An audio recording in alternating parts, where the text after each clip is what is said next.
Informasi tentang virus corona yang begitu berlimpah bisa jadi malah membingungkan. Maka dari itu, kita memerlukan protokol kesehatan yang alurnya jelas, sederhana, dan mudah dipahami.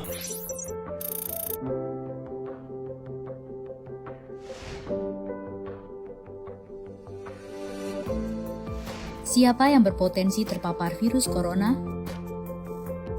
Orang yang memiliki riwayat perjalanan 14 hari yang lalu ke negara dengan transmisi lokal COVID-19 atau merasa pernah kontak dengan pasien terkonfirmasi positif COVID-19. Apa yang perlu dilakukan jika memenuhi dua kondisi tersebut? Bila Anda merasa sehat, maka dianjurkan untuk melakukan karantina diri di rumah selama 14 hari sambil memonitor kondisi tubuh. Bila Anda merasa tidak sehat atau timbul gejala, segera lapor ke petugas kesehatan atau hubungi Hotline Center Corona untuk mendapatkan rujukan pemeriksaan ke fasilitas layanan kesehatan. Gejala apa yang perlu diperhatikan? Demam melebihi 38 derajat Celcius, batuk atau pilek, sakit tenggorokan, sesak atau gangguan pernafasan. Apakah perlu langsung datang ke layanan kesehatan? Apabila gejalanya ringan, utamakan menghubungi Hotline Center Corona atau rumah sakit rujukan terdekat untuk mendapatkan informasi mengenai langkah selanjutnya. Sambil mencari informasi, ini yang perlu dilakukan. Tetap hindari keluar dari rumah, istirahat yang cukup, banyak minum air putih dan makan makanan bergizi, mempraktekkan kebiasaan bersih seperti cuci tangan, dan membersihkan area-area yang tersentuh permukaan tangan. Gunakan masker agar percikan dari batuk atau bersin tidak mengenai orang lain, bahkan di dalam rumah sekalipun. Kapan harus mencari bantuan medis tambahan?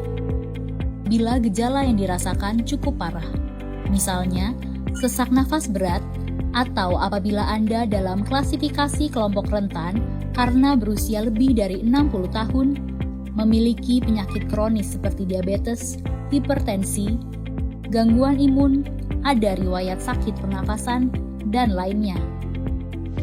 Apa yang perlu dilakukan bila gejala berlanjut dan harus ke fasilitas kesehatan? Gunakan masker saat keluar rumah. Praktekkan etika batuk dan bersin yang benar dengan menutup dengan siku atau tisu. Hindari menggunakan transportasi publik.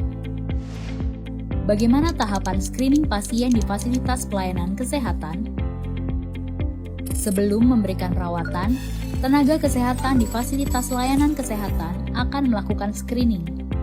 Jika tidak memenuhi kriteria pasien dalam pengawasan atau PDP COVID-19, maka akan dirawat inap atau rawat jalan tergantung diagnosa dan keputusan dokter.